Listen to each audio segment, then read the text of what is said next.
special family, welcome back to another video. So in today's video we're gonna talk about autism acceptance. So I was on TikTok, you know I love me some TikTok, and I saw this video.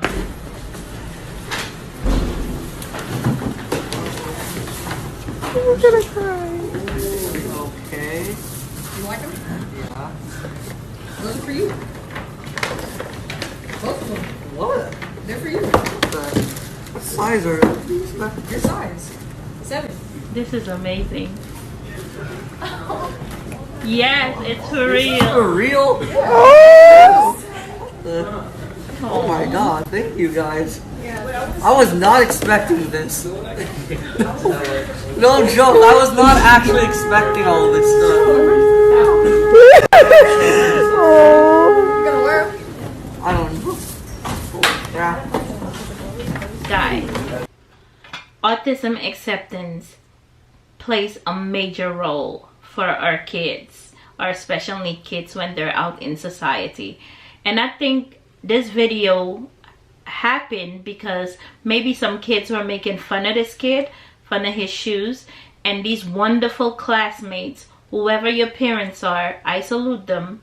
And you guys personally as classmates who are embracing this boy on the spectrum, you kids are amazing kids.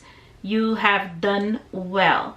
We especially parents really appreciate kids like you, because we know it's not easy for our kids to be in a regular classroom when everyone looks at them knowing that they're different. I know you can see that they're different. I know they act different, but trust me, they want to be included. And thank you guys for including them. So let's get into the video.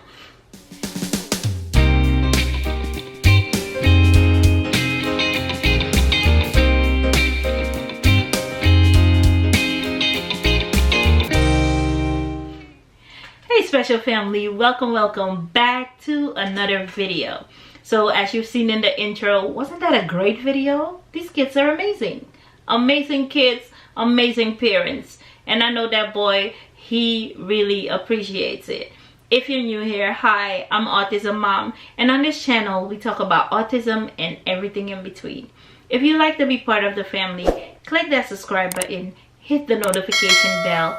It's free and you'll know whenever I post a new video. So today's video is titled Autism Acceptance is Critical to Building a Truly Inclusive Society. So let's go to the computer.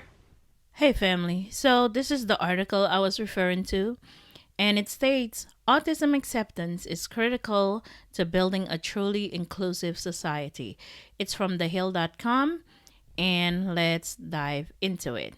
So last September, a 13-year-old, Lyndon Cameron, was shot 11 times by the police. He is on the autism spectrum, and his mother called a crisis intervention team because he was having a mental breakdown.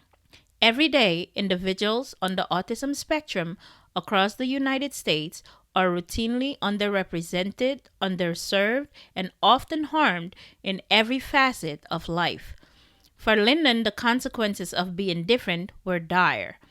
This April marks the 47th anniversary of the first Autism Awareness Month in the United States.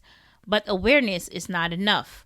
The leading organizations that work with, for, and as autistic individuals have long been fighting for more than just awareness. We want true acceptance. Awareness is education. It's knowing that an individual has autism. Acceptance is finding pathways for inclusion and support, ensuring that the individual you are aware of is fully incorporated into the social fabric. Acceptance doesn't mean that we are complacent. It means we recognize the need to fully accept autistic individuals into our lives to be supported as meaningful members of society.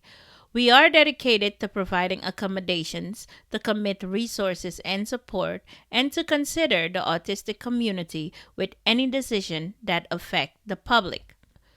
So for instance, Awareness is knowing that some autistic individuals may live in group settings. Acceptance is knowing there is a group home on your street and advocating for these neighbors to be prioritized for the COVID-19 vaccine. Acceptance is paying an individual with autism the same as their neurotypical peers for the same work. Acceptance is integrating protocols for law enforcement interactions with neurodiverse individuals like Lyndon Cameron. So I hope you understood the difference between awareness and acceptance in that piece. Awareness is me telling you my son has autism and he can live by himself. I have to do everything for him. Acceptance is my neighbor knowing that my son has autism and he parks in the handicap spot because he only knows how to follow that pathway from the handicap spot to his house and not to park her non-handicap having self in his parking spot with no handicap sticker because she's not handicapped. You see the difference? Yeah. That's some of the stuff I deal with, y'all. The issues in front of the autism community are the same that are in front of America. However, the impact may be more severe and inequitable. This community still needs education, housing, jobs, recreation, healthcare, and support services, assisted living facilities, and places to retire or go on vacation. Acceptance means we make that possible. In the United States, the autism prevalence rate has risen from 1 in 125 children in 2010 to 1 in 54 children in 2020. You see the difference? That's a big jump. Despite the growing number of individuals diagnosed with autism spectrum disorders, we collectively have not done a great job of being truly accepting. Take jobs, for example. Estimates show that nearly 70% of adults with autism are unemployed or underemployed. This level of underrepresentation in the workforce is a staggering example of entrenched discrimination rooted in a lack of acceptance. Autistic individuals should be seen as an asset to our community and part of how we build and maintain a strong and inclusive culture and economy.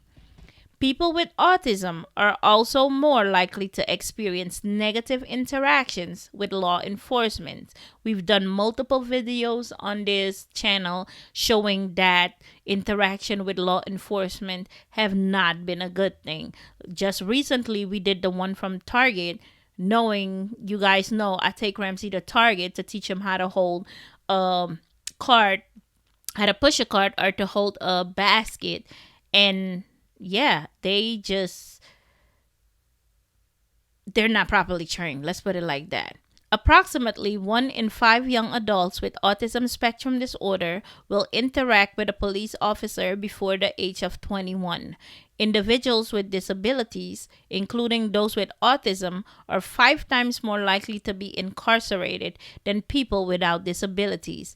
In a year marked by righteous calls for police accountability and reform, we need to also ensure that individuals on the autism spectrum are included in those reforms. Exactly, I agree. If we have learned anything from COVID-19 is that we are resilient and we can make accommodations. For far too long, the autism community has been fighting for accommodations for things that were done over a weekend in 2020. In mere days, major shifts occurred as we watch our country become a remote workforce and a virtual learning culture. Yup.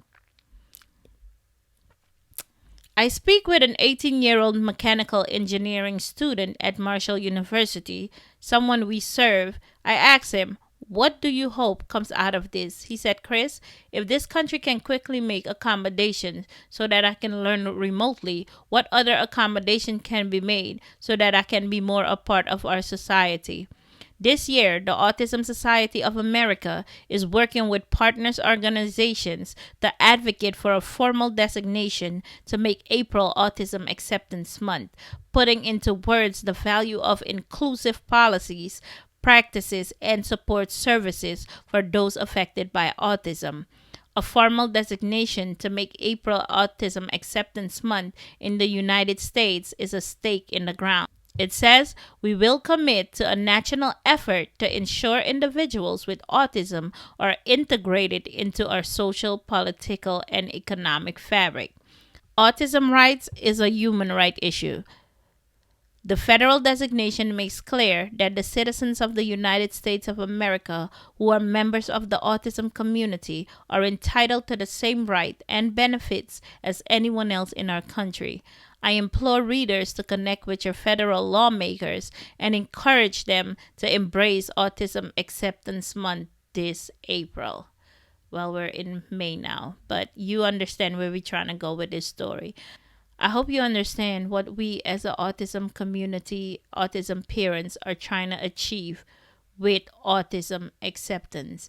I hope this video was helpful. I hope you enjoyed it, and I'll catch you in the next one. Bye.